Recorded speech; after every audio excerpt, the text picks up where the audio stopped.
नमस्ते। सबसे पहले मैं अरुण भूमि न्यूज़ चैनल के माध्यम से अरुणाचल के पब्लिक को पीएमजेएसवाई करप्शन के मामले में कुछ बताना चाहूँगा। और हम सब ऑल दार्जिलिंग स्टूडेंट्स यूनियन के एग्जीक्यूटिव मेंबर्स हैं। ये जो मेरा राइट साइड में है ये ओजिंग लिटिन, जो ऑल दार्जिलिंग स्टूडेंट्स यूनियन का प्रेसिडेंट, और जो मेरा लेफ़्ट साइड में है ये हमारा एक्टिंग जनरल सेक्रेटरी औरिक फातुक, और मेरा नाम गमन Modi, information and publicity secretary. तो ये पीएमजेएसवाई जो कि सेंट्रल स्कीम जो हमारे विलेज जो कि दाल्बिंग विलेज ऑफ अपर सियांग का है, ये वहाँ भी आया है। तो ये स्कीम में बहुत सारा करप्शन हुआ है, और इस स्कीम को जो है इसका निगरानी जो है आरडब्ल्यूडी यिंगक्योंग कर रहा है।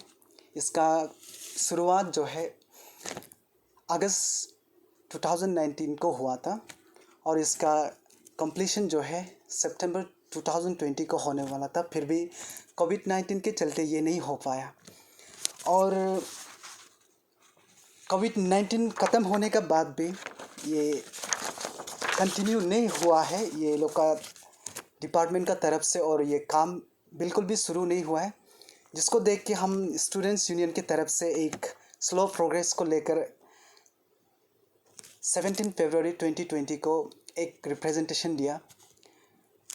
तो और फिर हमारा ये रिप्रेजेंटेशन को देख के थोड़ा शुरू किया। फिर भी वहाँ देखा गया तो बहुत सारा सबस्टैंडर्ड मटेरियल्स यूज़ किया गया था। पोर क्वालिटी से रोड बन रहा था, जिसको जिसको देख के हम लोग स्टूडेंट्स यूनियन फिर से हम लोग 9 नवंबर 2020 को ये पोर क्वालिटी को लेकर हम लोग एक रिप्रेजेंटेशन फिर दिया।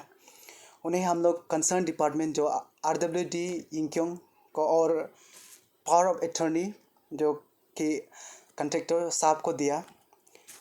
तो ये देने का बावजूद भी काम का जो है क्वालिटी में इम्प्रूवमेंट नहीं आ रहा था। और फिर हम लोग जाके 5 मार्च 2021 को फिर से एग्जीक्यूटिव इंजीनियर यिंगक्योंग तो कंसर्न डिपार्टमेंट उसको दिया फिर से, और जिसके चलते हम लोग को पब्लिक मीटिंग बुलाया गया। और हम लोग पब्लिक मीटिंग में कंसर्न डिपार्टमेंट और पावर ऑफ अटॉर्नी, एचसू, जीबीस और ये सीनियर सिटीजन्स मिलके बात हुआ।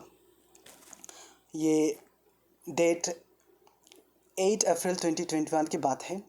तो ये मीटिंग में भी कुछ ऐसा पॉजिटिव आउटकम नहीं मिला इस मीटिंग से भी।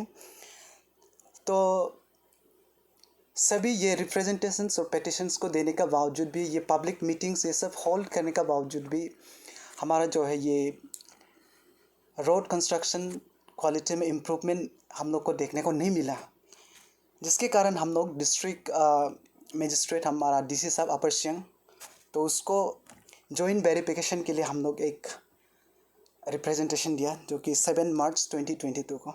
वहाँ डीसी सर से भी कुछ रिस्पॉन्स नहीं मिला।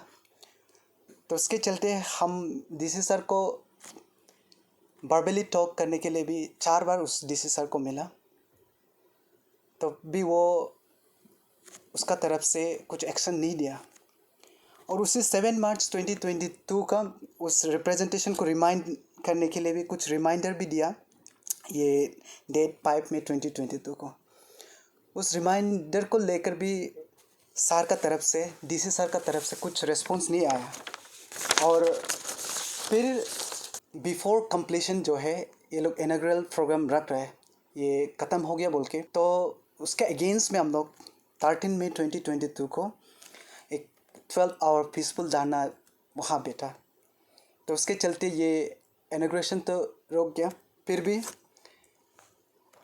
वर्क क्वालिटी में अभी तक कुछ इम्प्रूवमेंट नहीं आया, और डिस्ट्रिक्ट मजिस्ट्रेट से अब तक कुछ रिस्पॉन्स अभी तक नहीं आया था। तो उसके चलते हम लोग फिर से डीसी को फिर हम लोग बात किया, तब भी डीसी सर नहीं आया। तो जिसके कारण हम लोग को ये अरुण भूमि मीडिया को वहाँ स्पॉट में बुलाना पड़ा। तो जिसके चलते हम लोग मीडिया ब्रीफिंग के थ्रू डीसी साहब को कुछ हमारा डिसअपॉइंटमेंट को वो किया, प्रेस के सामने बताया। तब डीसी सर हमें मिलने वहाँ 27 जून को डीसी साहब आया और वहाँ आके वो एक प्रॉमिस किया कि विद इन ए वीक में एक एक्सपर्ट कमेटी वो गठन कर देगा वो। तो ये करने के बाद हमें वो अपना चैम्बर में वो बोला है ये 4 तारीख को, दैट इज़ 4 जुलाई 2022 को। तो चैम्बर में उसने कहा कि मैंने गठन किया एक्सपर्ट कमेटी जो है, जो वेरिफिकेशन के लिए गठन कर चुका है और आप लोग को शायद ये वीक में भी मिल सकता है और ये लोग रिपोर्ट भी बना चुका होगा, ये उसका डीसी साहब का वो बात था। तो फिर भी एक सप्ताह हम लोग रुका डीसी सर का बात मान के, और हमारा आशा था कि वो एक आईएएस ऑफिसर होने के नाते और हमारा एक गार्जियन होने के नाते हमारे ये ग्रीवेंसेस को जल्दी सॉल्व कर देगा, रिसॉल्व कर देगा, ये सोच के हम लोग रुका। एक सप्ताह रुका, 2 सप्ताह रुका, नहीं मिला हमें कुछ रिस्पॉन्स वहाँ से नहीं मिला, जिसके कारण हमें फिर से एक रिमाइंडर भेजना पड़ा डीसी साहब को। तो उस रिमाइंडर जो है उसमें हम लोग 17 जुलाई 2022 को भेजा। तो 17 जुलाई से आज तक जो है डीसी साहब से कुछ रिस्पॉन्स आज तक नहीं आया। यहाँ डीपीआर में देखा जाए तो इसका टोटल लेंथ जो है 11.5 किलोमीटर्स है, जो कि एक्चुअल जो है लेंथ में 10.6 दिखा रहा है अप्रोक्सीमेटली, और 900 मीटर्स जो है डीपीआर से जो है लेस्ड है एक्चुअल जो है लेंथ।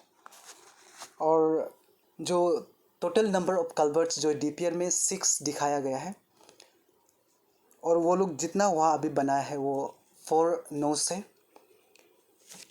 और ये थिकनेस का बात किया जाए तो थिकनेस जो है टोटल थिकनेस 3 लेयर्स का ये जीएसबी, डब्ल्यूबीएम और पीएमसी को मिला के 29.5 cm होना चाहिए। फिर भी जिस तरह निर्माण हुआ है वो डीपीआर के हिसाब से बिल्कुल नहीं हो रहा है थिकनेस। और ड्रेन को देखा जाए, ड्रेन भी बहुत 4 है। और ये सब जो है हमने अपना रिप्रेजेंटेशंस और ये पेटिशंस के ज़रिए कंसर्न डिपार्टमेंट को दिया, डिस्ट्रिक्ट मजिस्ट्रेट को दिया, फिर भी आज तक कुछ रिस्पॉन्स नहीं मिला। तो जिसके चलते आज हमें एसआईसी तक आना पड़ा। तो कल जो है 17 अगस्त 2022 को हमने एसआईसी में एफआईआर दे दिया, और आशा करता है कि एसआईसी इस बार हमें डिसअपॉइंट नहीं करेंगे, निराश नहीं करेंगे, और एसआईसी हमारा अल्टीमेट गोल होगा, यही आशा करता है टू ऑल द अल्बिंग स्टूडेंट्स यूनियन जो है। और कास्ट करके अरुणाचल सरकार, ये स्पेशली ऑनरेबल चीफ मिनिस्टर, आपसे यही रिक्वेस्ट करूँगा कि आपका गवर्नमेंट का मोटो जीरो टॉलरेंस अगेंस्ट करप्शन, ये भी इस बार फुलफिल करेंगे आपके तरफ से, और यही आशा करता है हम सब। यहाँ मैं अपना ब्रीफिंग समाप्त करना चाहूँगा।